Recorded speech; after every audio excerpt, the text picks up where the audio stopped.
한번 따라서 한번 하십시다. 무엇이 중요한가? 네.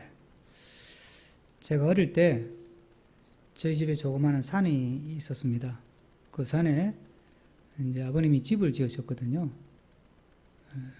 저희들이 살려고 지은 집은 아니고 저희 동네에서 거리로 한 2.5km, 3km 정도 되는 거리였어요. 걸어갈 수 있는 정도의 거리에 한 3,000평 정도 야타막한 산이 있었습니다. 그 산에 집을 지을 때 아버지하고 자주 같이 갔는데 그 어릴 때니까 집 짓는 걸 보면 궁금한 게 많잖아요. 그 아버지 이건 뭐예요? 이건 어떻게 해요? 그러면 막 아버지가 아는 한 설명을 해 주셨어요. 목수들이 집을 짓지만 아버지가 또 아는 한 설명해 주시는데 워낙 이제 어릴 때 궁금하니까 아버지 이건 어떻게 해요? 이건 뭐예요? 그러면 어떨 때는 그래요. 그나 그건 너는 몰라도 돼. 그거는 아저씨들이 다 알아서 해. 그러면 이제 그건 통과되는 거예요. 근데 희한한 게 며칠 지나고 또 아버지하고 가보면 제가 막 궁금했던 게 다 돼 있는 거예요. 다 돼 있는 거예요.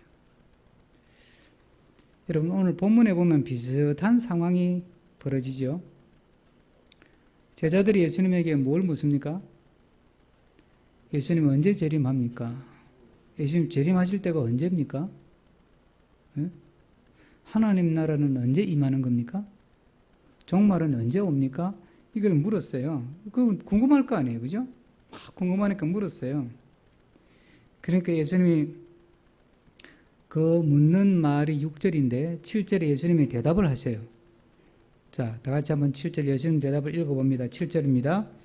이르시되 때와 시기는 아버지께 자기 권한에 두셨으니 너희가 알 바 아니요. 예수님이 야 그거는 아버지가 다 알아서 해. 넌 신경 안 써도 돼. 네, 몰라도 돼. 이 말이죠. 너희 알 바 아니요. 네, 몰라도 돼. 예수님이 언제 오실지, 재림이 언제 될지, 종말이 언제 올지, 하나님 나라가 언제 이루어질지 그거 몰라도 돼. 몰라도 되고 그거는 하나님이 다 알아서 하셔. 그렇게 말씀을 하셨습니다. 자, 그러면요 우리가 하나님이 있는 사람이면 어떻게 해야 됩니까? 제가 아버지가 그나 그건 너 몰라도 돼. 그건 아저씨들이 다 알아서 해. 그러면 예. 그리고 끝나야지. 그렇죠? 근데 제가 자꾸 물으면 아버지가 혼낼 거 아니에요. 화를 내든지 큰 소리를 치든지. 야 그건 몰라도 된다 그랬잖아. 왜 자꾸 똑같은 걸 물어? 그건 너가 몰라도 되는 거야. 설명해도 이해를 못해. 그러면 아버지는 아버지대로 짜증나고 저는 저대로 또 마음 상하고 그럴 거 아니에요. 그 예수님 언제 다시 오세요? 하나님 나라는 언제 임하는 거예요? 예수님이 야 그건 아버지가 하나님이 다 알아서 하셔. 하나님 권한이야. 너 몰라도 돼. 그러면 예 알았습니다. 그러고 끝나야 되는데 사람들이 희한하게 자꾸 그걸 궁금하게 얘기한다는 거예요. 그래가지고 언제 재림하니 종말의 징조가 어떠니 이게 남 탓할 것도 없고 저도 신학교 다닐 때 한참 이제 그런 종말론에 대한 가르침이 워낙 많을 때 제가 신학 공부를 했기 때문에 그 당시에 이런 부류의 책이 나온 게 전부 다 15권이었어요. 제가 다 샀어요. 그때는 다가올 미래를 예배하라 그 책은 나오기도 전이에요. 대유성 지구의 종말부터 시작해가지고 막 별별 책들이 한 15권 다 읽어보고 전부 다 정리를 했어요. 그리고 요한계시록 그걸 가지고 강의하는 원고를 만들어가지고 아이들에게 강의하고 하여튼 그러고 다녔어요. 근데 제가 그리고 지금은 그 노트 쳐다보지도 않아요. 왜냐? 내가 헛짓을 했구나. 헛짓을 했구나. 하면 안 되는 짓을 했구나. 아니 예수님이 야 그거 몰라도 돼. 그러나 아버지 권한이고 하나님 소관이고 그거 몰라도 돼. 그러면 예 알겠습니다. 궁금하지만 하나님 알아서 하시겠죠. 그러고 내려놓아야 되는데 그걸 뭘 또 연구해가지고 이러니 저러니 떠들고 다니는 것 자체가 하나님 볼 때 얼마나 참 하나님이 기가 차시겠어요. 여러분 우리 주위에 보면 가끔 종말의 때를 안다고 뭐 종말의 징조하면서 하여튼 인터넷에 또 올리고 강의를 하고 다니고 또 자기들끼리 모여가지고 뭐 재림을 준비하고 종말의 때를 대비한다고 뭐 하여튼 법석을 떠는데요. 제발 부탁합니다. 현혹되지 마시기를 바랍니다. 예? 현혹되지 마시기를 제발 바랍니다. 그거 따라가면요. 셋 중에 하나가 됩니다. 예수님 잘 믿는데 헛다리 짚고 믿거나 아니면 진짜 이상한 신앙이나 종교로 빠지거나 거기서 더 잘못되면 재산 다 뺏기고 아주 잘못된 그리고 폐가 망신하는 길로 가거나 셋 중에 하나예요. 그렇죠? 여러분 주변에 보세요. 셋 중에 하나예요. 여러분 우리가 현재 삶을 믿음으로 사는 것도 얼마나 어려워요. 원래 저는 너무 어려워요. 이 시대 목사로서 내가 이 시대를 살아가는 거. 제가 아직 이제 몇 년 남았는데 저는 빨리 물러나고 싶어. 언제 물러날지는 저도 모르지만 너무 힘들어요. 목사로서 이 시대를 믿음 생활하면서 살아간다는 게 저는 힘들어요. 저는 설교 한 편 하는 게 너무 힘들어요. 뭐 어떤 분은 뭐 그러는데 저는 너무 힘들어요. 어디 단체 모임 가면 저보고 나이가 있다고 설교하라 그러면 저는 절대 안 해요. 한 번도 한 적이 없어요, 제가. 나는 그게 너무 부담스러워. 그냥 뭐 축사하라 그러면 하고 축도하라 그러면 할게. 그러고 설교도 힘들고 무엇보다 믿음으로 가정을 이끌어가고 믿음으로 자식을 뒷바라지하고 믿음으로 산다는 게 너무 힘들잖아요. 현실도 내가 감당을 못하면서 뭔 다가올 미래에 대해서 뭐 안다고 떠들고 다니는 게 이게 웃기는 이야기 아니에요? 예? 내 앞도 감당을 못하면서 뭔 언제 올지도 모르는 그 일을 뭐 진리를 깨달았고 직통 계시 받았다고 떠든다면 그건 거짓 선지자지. 예? 아무리 그럴듯하게 끼워 맞추더라도 예? 아무리 그럴듯하게 끼워 맞춰가지고 딱 부러지게 설명을 하더라도 그건 가짜입니다. 제가 경신학교 교목할 때 지금 황인자 포장 디자인 연구소라고 이게 뭐 우리나라에서 알리는 그 분야의 전문가 중에 하나인데 그분이 양호 교사를 했습니다. 그분 친구가 구원파에 빠졌어요. 저 인도권에 있는 서울교회라고 있습니다. 그 서울교회는 구원파 중에서 박옥수 계열이 아니고 이요한 계열이에요. 그 이요한 계열에 빠졌어요. 그래서 저한테 이제 저하고 성경 공부를 쭉 했었기 때문에 학교에서 목사님, 제 친구가 구원파에 빠졌는데 제발 좀 구해달래. 그래서 한번 만납시다. 그래서 한번 만났어요.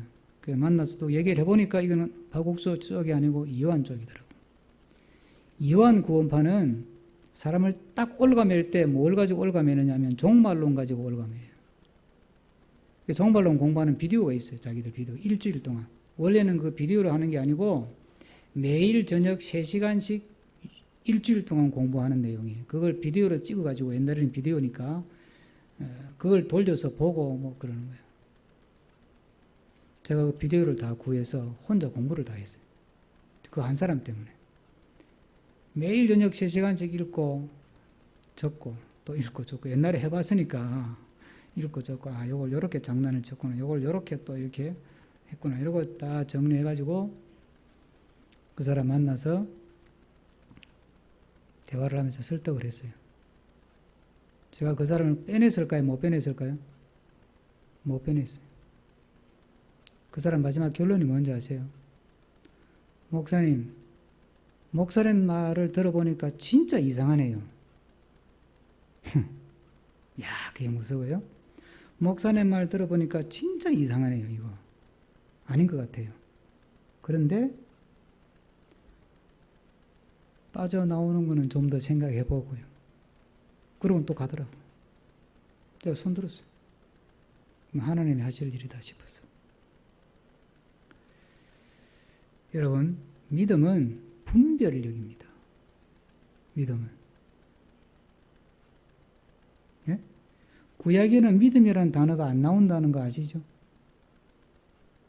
구약 성경, 그 두꺼운 구약 성경 써보신 분들 기억을 더듬어 보세요. 믿음이란 단어는 한 번도 안 나와요. 그럼 구약 사람은 안 믿었어요? 믿었죠? 그럼 구약에서 믿음에 해당되는 단어는 뭐냐? 지혜예요, 지혜. 지혜는 뭐예요? 분별력이잖아요. 그러니까 믿음은 뭐냐? 분별력이라는 거예요.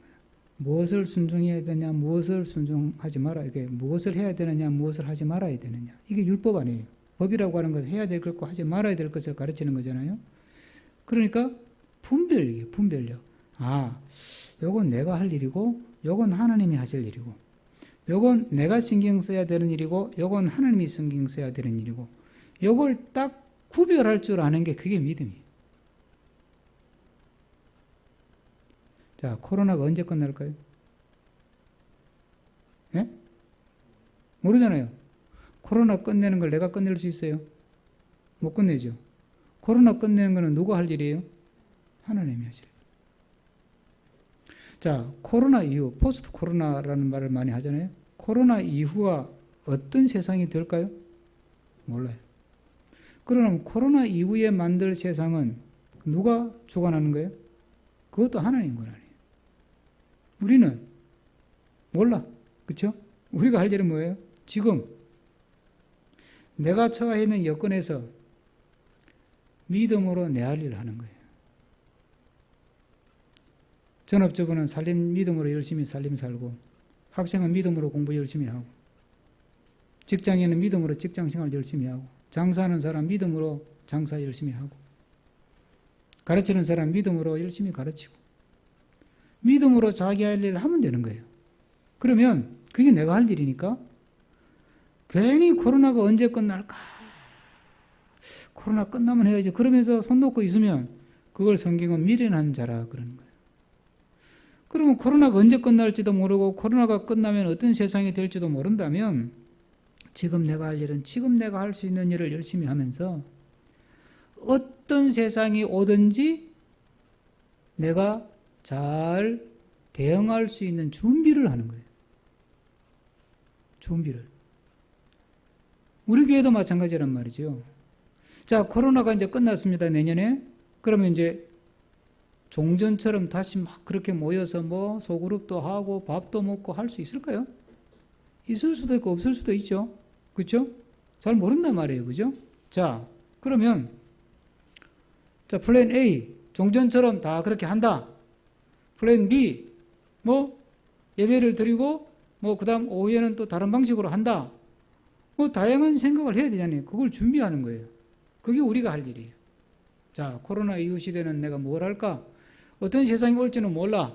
그러나 여러 가지 우리가 경험을 가지고 책을 가지고 공부해서 이렇게 준비하고 이렇게 되면 이렇게 준비하고 저건 저렇게 준비하고 준비를 하면서 지금 내가 해야 될 것, 그것에 내가 집중하고 신경 써서 가면 나머지는 하나님이 다 알아서 인도해 주시고 하나님이 다 알아서 모든 것을 합력해서 좋게 우리한테 유익하도록 우리한테 덕이 되도록 선하게 인도하실 줄로 믿습니다. 예.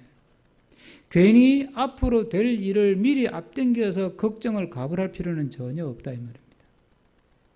제일 어리석은 사람이 시험 쳐보지도 않고 시험 떨어질 거 걱정하는 거예요. 그런 사람은 붙는 법이 별로 없어요. 예. 붙는다는 확신을 가지고 쳐도 될까 말까인데 뭐 떨어질 거 걱정하는 애가 시험 쳐가 붙을 확률이 얼마나 되겠어. 그러니까 그거는 믿음으로 생각하면 하면 안 될 짓을 하는 거니까. 아니 붙고 안 붙고는 어차피 하나님께 달리면 누군 하나님께 맡겨놓고 지금 나는 내가 할 일 열심히 하는 거예요.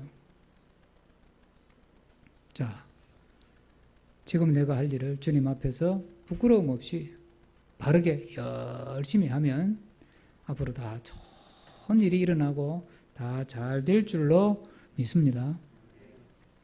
그래서 베드로 5장 7절에 너희 염려를 다 주께 맡기라. 이는 그가 너희를 뭐라고 그랬어요? 돌보심이라. 너희 염려를 다 주께 맡기라. 이는 그가 너희를 돌보심이라. 보세요. 자, 우리가 염려하는 거는 내가 해결할 수 있는 거예요, 없는 거예요? 해결할 수 없는 거예요. 해결할 수 있는 거는 염려 안 해요, 여러분. 우리가 누가 해결할 수 있는 걸 왜 염려하겠어요? 내가 해결할 수 없는 거니까 염려하지. 붙을까 떨어질까? 붙고 떨어지고는 내가 결정하는 게 아니니까 걱정이 되는 거예요. 자, 그러면 염려할 걸 염려하지 말고 다 죽게 맡기라는 이 말은, 야, 누가 해결할 수 없는 문제를 붙들고 왜 걱정하냐? 그건 내가 할 일인데? 예수님이 언제 재림하든지 하나님 나라가 언제 오든지 그건 하나님이 알아서 할 일인데 네가 왜 그걸 가지고 궁금하게 생각하고 그걸 알려고 그러고 뭐 그걸 왜 염려하냐? 그건 다 하나님께 맡겨라.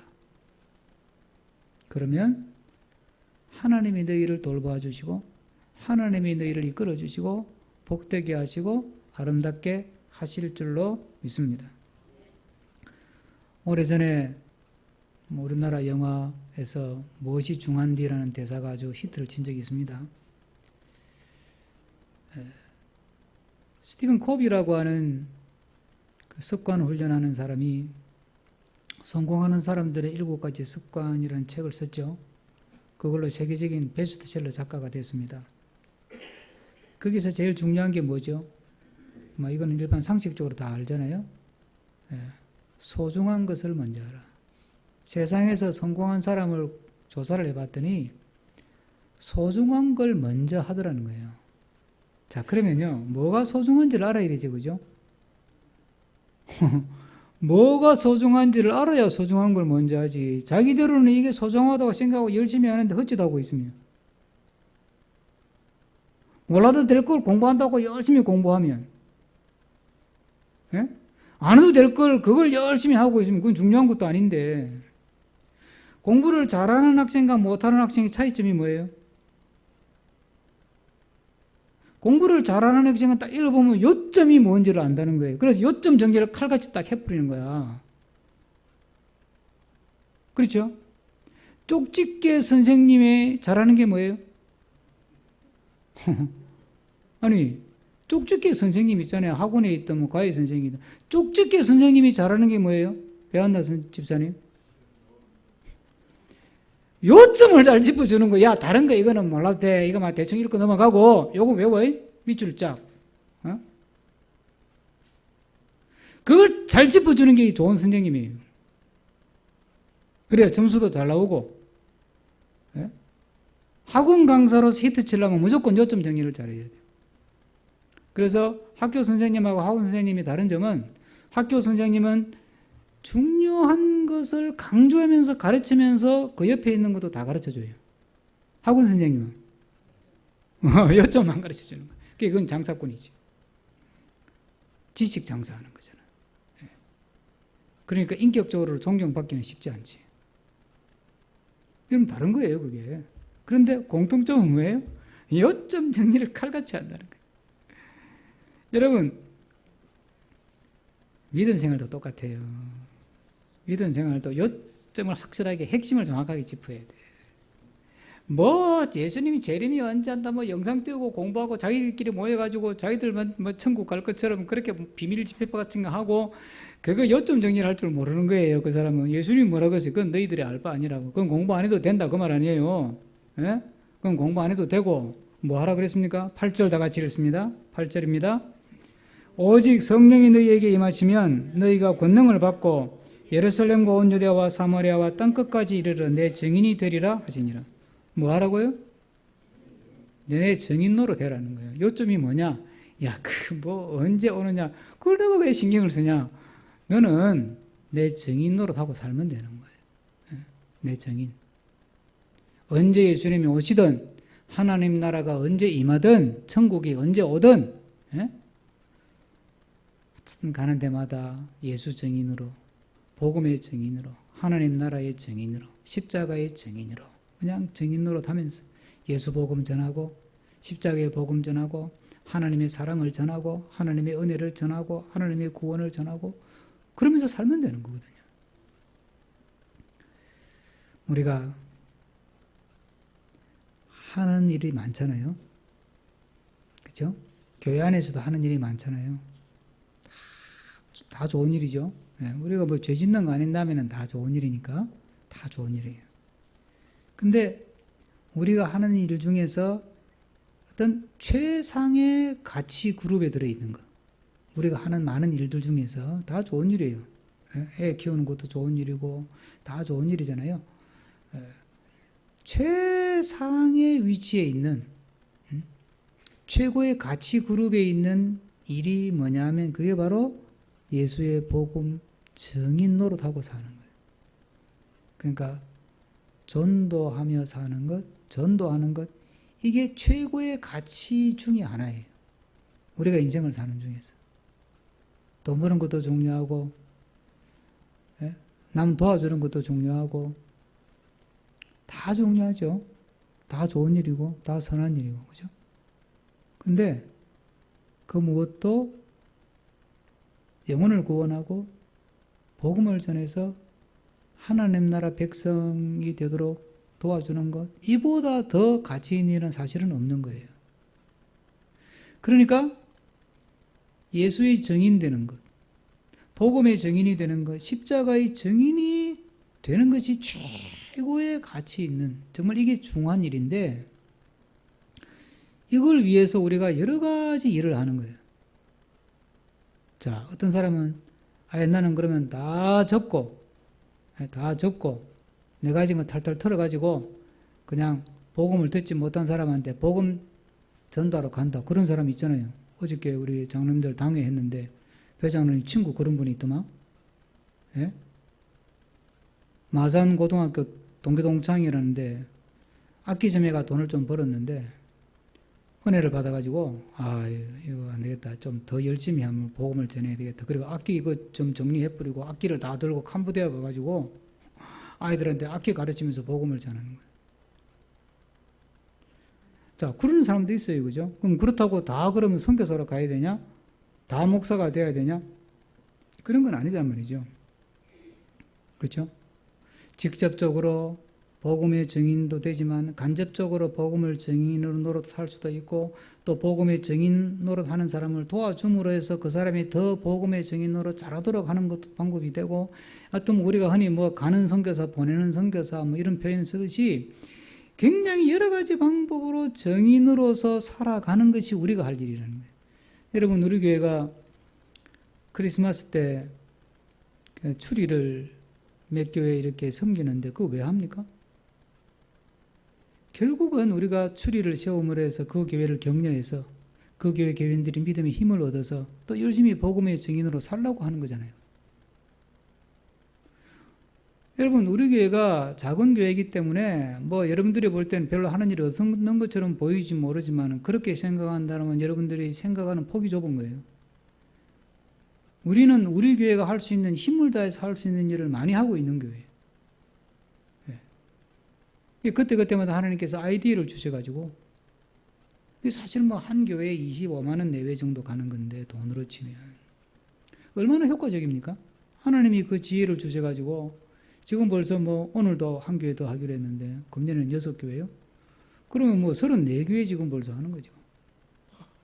그러면 내가 직접 복음 전하지 못하지만 그 교회 교인들이 추리를 보면서 참 고맙다 힘을 얻고 위로를 얻잖아요. 그러면 또 더 열심히 또 복음의 증인으로 살잖아요. 그럼 우리가 그분들이 복음의 증인으로 살도록 도와주는 거잖아요.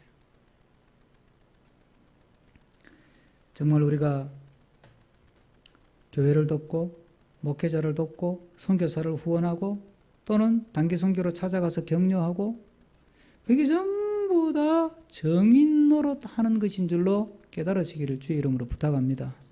그래서 언제나 우리가 어디서나 주의 복음의 증인이다 하는 그런 자부심을 가지고 살아가는 우리가 되기를 주의 이름으로 부탁합니다. 보면 뭐라 그랬냐면 증인이 되는데 땅끝까지 가서 복음을 전하래요. 땅끝까지. 그럼 이것도요 우리가 참 성경을 아전히 인수로 해석하면요 자 우리나라의 땅끝이 어디예요?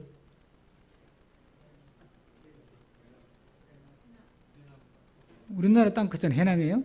자, 그럼 우리 지구를 놓고 우리나라 땅끝은 어디예요? 지구 반대편일 거 아니에요? 제일 먼 데니까. 브라질 리오네자레이로 그 근처에 지구를 딱 우리나라 서울에서 팍 관으로 뚫으면 브라질로 팍 나와. 그럼 브라질 다 갈 거예요, 여러분들. 보세요. 자, 그럼 반대로 보세요. 브라질 사람 입장에서 땅끝은 어디예요? 우리나라라니까. 아이고 참. 그럼 성경을 어디서 읽느냐에 따라서 땅끝이 같아져요, 달라져요? 달라지잖아요, 여러분. 우리가 꼭 성경을 자꾸 아전 인수로 해석을 하니까 그렇지, 성경을 있는 그대로 정직하게만 해석하면 부작용이 안 생깁니다. 하나님 말씀은 우리 정말 좀 표현이 좀 거칠지 몰라도 장난치는 분이 아니잖아요, 말씀으로 하나님은. 예? 그 땅끝까지, 예? 예루살렘과 유대와 사마리아와 땅끝까지, 이 말은 뭐예요? 힘 닿는 데까지,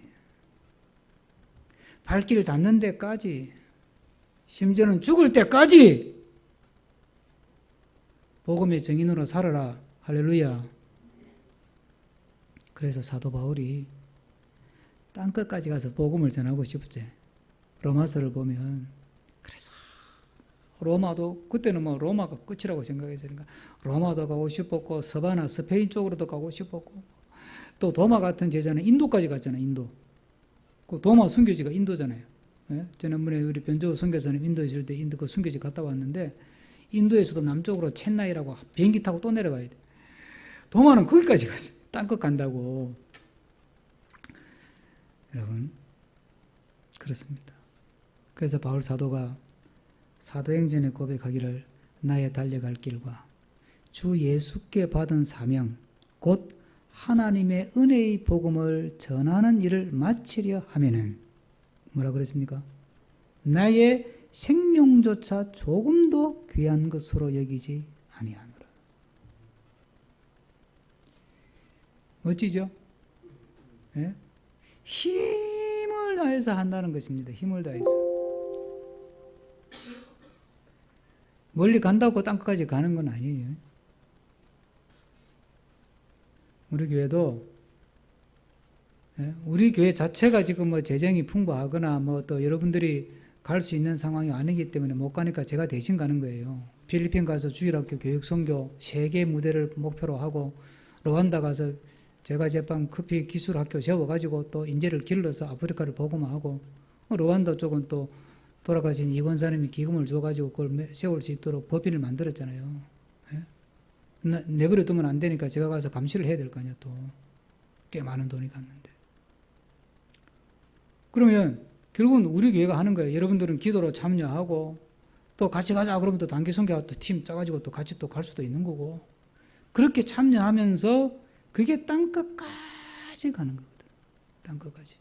할 수 있는 만큼 힘을 다해서. 그랬더니 우리 교인 중에 또 누가 주일학교 교육 선교를 위해서, 또 제가 제빵 커피 그걸 위해서 선교에 쓰라고 또 헌금도 해주셨어요. 이제 그렇게 이제 힘을 모으는 거지. 그러면 그걸 가지고 또 땅끝까지. 제가 꿈꾸는 것은 오래전에 주부에 실었다가 지금은 내려놓은 건데, 그 중에 무슨 말이 있냐면, 우리 배한나 집사는 기억할 거예요. 그 표를 만든 적이 있으니까. 평신도 전문인 선교사 10가정을 파송한다는 게 있었어. 기억나세요? 평신도 전문인 선교사 10가정을 파송한다. 사실 김순 권사님 좀 건강하고 그러면, 배장로님하고 김순 권사님하고 저 에콰도르에 있는 남신골 선교사님 쪽에 그 우리나라 돈으로 한 4,50만 원 하면 한 달 사는데, 연금 있고 교회가 조금 보태주면 갈 수 있잖아요. 안 그래요? 갈 수 있다니까요. 그렇게 땅 사서 집 짓는데 5천만 원이면 충분해요. 우리가 아무리 작은 교회라도 할 수 있죠. 그럼 지어놓고, 자, 배장로님 부부 1년, 황장로님 부부 1년, 정산호 집사 부부 1년. 그 평신도 전문인 선교사 파송하는 거잖아요. 그 선교사님 도와서 같이 가서 학교 가서 돕고, 고아원 돕고, 또 학교 가서 또 뭐 율동이라도 하고, 뭐 말은 안 통하니까 율동 하고 그러면 되잖아요. 우리가 필리핀 가서 말이 안 통하니까 뭐 했습니까? 단기 선교 가서 뭐 했어요? 페인트 칠했다니까, 페인트 칠. 페인트칠하고 오는 거예요. 페인트칠. 예? 전문인 선교사가 그래서 특별한 게 아니고 그게 우리가 힘을 다해서 땅끝까지 가서 주의 복음으로 그들을 사랑으로 섬기고 하다 보면 그들의 마음이 열리고 그들이 주의 복음을 받아들일 거 아니에요. 이 일은요, 코로나19가 아니라 코로나 190이 터져도 이 일은 중단이 없는 거예요. 세상에 이보다 더 멋있는 인생은 없는 거예요. 예? 그 정산아 집사님이나 배한나 집사님이나 예? 다음에 한 1년 가세요. 예? 가가지고 복음 전하고 복음으로 섬기고 그게 땅끝까지 복음 전하는 거예요. 야, 이 일을 어떻게 감당하지? 여러분 생각에 이 일을 어떻게 감당하지? 몰라요. 여러분들 중에 제가 뭐 5개 뭐 비전 꿈 이야기하니까 아이고 목사님 참 꿈도 잘 꾼다. 저 어떻게 하려고 저러지 큰소리 빵빵 치고 저러시나 걱정하지 마세요. 하나님이 주신 꿈은 누가 이룬다고요? 하나님이 이루는 거예요. 하나님이 홍 목사야 내가 너한테 그 꿈 줬는데 너는 그냥 꿈만 꾸고 기도만 해라. 그러면 저는 꿈만 꾸고 기도하고 끝나는 거예요. 그리고 뭐 다음에 배한나 집사가 하든지 아니면 뭐 예원이가 하든지 뭐 예진이가 하든지 하겠지 뭐. 하나님이 또 그리고 주통 그리고 하다 보니까 하나님이 그래 또 예? 권사님 통해서 또 제가 제빵 학교 할 수 있는 기본 하드웨어는 각기 만들게 하시잖아요. 그럼 그만큼만 하고 그럼 그 다음 나 모르겠다. 그럼 또 다음 세대가 또 하겠지 뭐. 할 수 있는 만큼 하는 거라고 그러잖아요, 제가. 누구나 쓰임받을 수 있는 거예요. 나는 아무것도 못해. 배운 것도 없고, 가진 것도 없고, 할 줄 아는 것도 없어. 그냥 술 쉬는 것밖에 못해요. 그러면 기도로 참여하면 되잖아. 나는 다른 걸 못해. 기도할 줄도 몰라, 나는. 재능도 없어. 돈도 없어. 배운 것도 없어. 그럼 뭐 해요? 몸은 건강해. 그럼 몸으로 가세요. 가서 페인트칠 하면 되잖아요, 페인트칠. 선교지에 가보세요. 무너진 교회들이 얼마나 꼭 고쳐야 되는데 수리할 것도 많은데 할 줄 몰라서 그냥 얼마나 많아요. 우리나라만 하더라도요. 예? 그런 교회 많아요. 우리 노예에 저 옥천에 있는 우리 수리해드린 교회 있잖아요. 옥천방 교회. 그 목사님이 내년에 은퇴인데요. 지난번에 노예에서 만나서 그 말 하더라고요. 목사님 내년에 은퇴인데 그래서 아이고 준비를 잘 하셨어요. 그랬더니 준비 잘했대. 준비 다 해놨대. 어떻게 준비하셨는데? 목사님이 건강하잖아요, 그분이. 그래서, 아이, 건강하신데 뭐 좀 할 일이 있어야 되는데, 아이고, 준비 다 해놨대. 뭐 하시는데? 싱싱카를 준비해놨대. 싱싱카가 뭡니까? 이랬더니, 그분이 대기업에 있던 분이에요. 그러니까 성합차 하나를 산 거야. 사가지고 절반을 쪼개가지고 뒤에는 짐 싣도록 만들고 앞에는 잠을 자도록 만들었대. 그러니까 성합차가 절반은 짐 차고 절반은 요즘 캠핑카처럼 개조를 한 거예요. 요즘 개조가 자유롭잖아요. 이제 은퇴하면 사모님하고 둘이서 그거 타고 전국의 시골교회 다니면서 시골교회 수리할 거래요. 자기는 연금도 좀 있고 하니까 먹고는 사니까, 예? 또 그분은 이상하게 대기업을 하신 분인데, 뭐 이렇게 목공 이런 거 전기 이런 거 있잖아요. 우리 김규봉 집사님 재주 같은 재주를 갖고 있는가 봐. 또 고치고 하는 걸 잘한대요, 자기가. 그러니까 가만히 기도하다가 생각해 보니까 이 재주를 썩기가 아깝더라는 거지. 그래서 두 분이 기도하다가 싱싱카다. 그래서 복음 들고 싱싱 달린다고 싱싱카. 이름도 그렇게 붙였어요. 싱싱카. 그걸 타고 다니면서 우리나라에 곳곳에 가서 뭐 창문도 고쳐주고 전기도 고쳐주고 예? 현관문도 고쳐주고 의자도 고쳐주고 그리고 주일에 예배 드리고 그리고 축복 기도하고 오는 거지. 할렐루야. 아니 뭐 돈 없다고 못합니까? 배운 거 없다고 못합니까? 가진 거 없다고 못합니까? 몸 건강한 몸으로 하면 되지. 여러분 우리가 주님 앞에서 마음을 먹으면 하나님이 다 길을 열어주시고 지혜를 주시고 할 수 있는 일을 주시는 줄로 믿으시기를 주의 이름으로 부탁합니다. 그래서 오늘 말씀에 딱 앞에 단서가 달린 게 뭡니까? 8절 앞에 앞부분에 뭐라고요? 오직 성령이 임하시면. 근데 이 구절을 여러분들 잘 해석을 하셔야 돼요. 성령이 임하시면 그러면 이건 조건절이니까 그러면 오시면 이게 무슨 뜻이냐면 요 8절은 4절하고 5절을 연결시켜서 읽어야 돼요. 자, 4절 한번 읽어봅시다. 다 같이 시작. 사도와 함께 모이사 그들에게 분부하여 이르시되 예루살렘을 떠나지 말고 내게서 들은 바 아버지께서 약속하신 것을 기다리라. 아버지께서 약속한 게 있다 그 말이죠. 그렇죠? 네. 그게 뭐냐? 5절 시작. 요한은 물로 세례를 베풀었으나 너희는 몇 날이 못되어 성령으로 세례를 받으리라 하셨으니.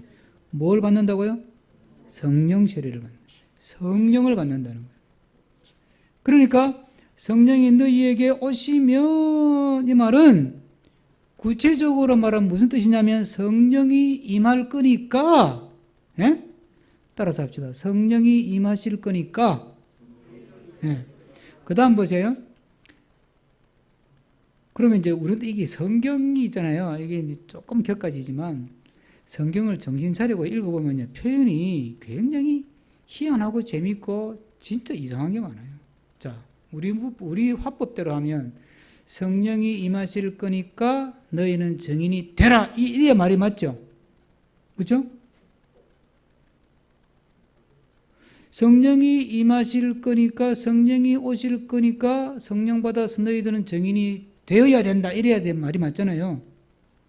그런데 끝에 뭐라고 돼 있어요? 증인이 되리라, 될 것이다 이렇게 돼 있어요. 될 것이다. 그래서 이게 의역한 성경 보면 너희가 증인이 될 것이다 이렇게 돼 있어요. 번역이. 무슨 뜻이에요? 성령이 임하시면 될 것이다. 성령이 임하실 거니까 너희는 증인이 될 것이다. 은혜 받은 사람은, 성령 받은 사람은, 믿음을 가진 사람은 저절로 증인이 되는 줄로 믿습니다. 이거는 선택할 문제가 아니라는 게 내가 될까 말까 할까 말까 증인 노릇 할까 말까 전도를 할까 말까 될까 말까가 아니라 성령 받은 사람, 은혜 받은 사람, 구원 받은 사람, 믿음을 가진 사람은 자연스럽게 결과적으로 그냥 증인이 된 거예요. 그럼 따라서 합시다. 나는 증인이다. 우리는 이미 증인이에요. 예? 다만 차이가 있다면 어떤 사람은 증인이 돼가지고 증인 노릇 하고 사는 사람이 있고 어떤 사람은 증인은 됐는데 증인 노릇 하나 입 딱 다물고 그냥 있는 것 뿐이지. 제가 이모 후계자입니다. 제가 이모 후계자 이제 보수교육까지 다 받아가지고 자격증 땄어요. 아이고, 증서가 나왔다니까요. 보여드려요? 어이, 참. 양양군에서 인정한 홍정건 이모 후계자로 선정되었음을 확인합니다. 군수도장 다 지금 받았어요. 제가 이모빈이에요? 지금? 아니에요. 나는 이모 후계자야. 그런데 임업을 하지는 않아. 그러면 제가 임업인이에요, 아니에요? 임업인이 아닌 거예요. 정인이 됐어. 그런데 정인으로 안 살아. 그러면 정인이 아니에요? 아닌 거야. 참. 그러니까 하나님 말씀이요. 정확한 거예요, 여러분. 정확하다니까. 하나님이 성령을 통해서 끊임없이 지원 사격을 해주셔요. 그러니까 걱정하지 말고 그냥 정인 노릇 하면 돼요. 정인 노릇. 정인 노릇 살고, 예? 제가 마태복음 끝에서 말씀드렸지만 증인이 먼저 되고 그 다음에 증언을 하고 그러면 성령께서 팍팍 지원해 주시는 거예요. 그리고 하나님께서 전도 열매는 몇 개 하시고 증인의 열매도 몇 개 하시고 일을 이루시는 분은 여호와. 우리는 내가 할 수 있는 일을 한다. 그럼 나는 증인이니까 그냥 증인 노릇하고 증언을 하고 사는 것뿐이에요. 그러면 그걸 통해서 전도의 열매를 맺는 건 또 하나님이 알아서 하실 거예요. 그 믿음으로 무엇이 정말 중요한지를 마음에 새기고 주님이 우리를 불러 주님 앞에 서는 그날까지 증인 노릇하며 사는 우리가 되기를 축복합니다. 그래서 주님 앞에 섰을 때 너 대한민국에서 뭐 하다 왔냐? 예, 저 강남 연동교회 다니면서 정인 노릇하다 왔습니다. 그렇게 주님 앞에 기쁘게 보고할 수 있는 우리가 되기를 축복합니다.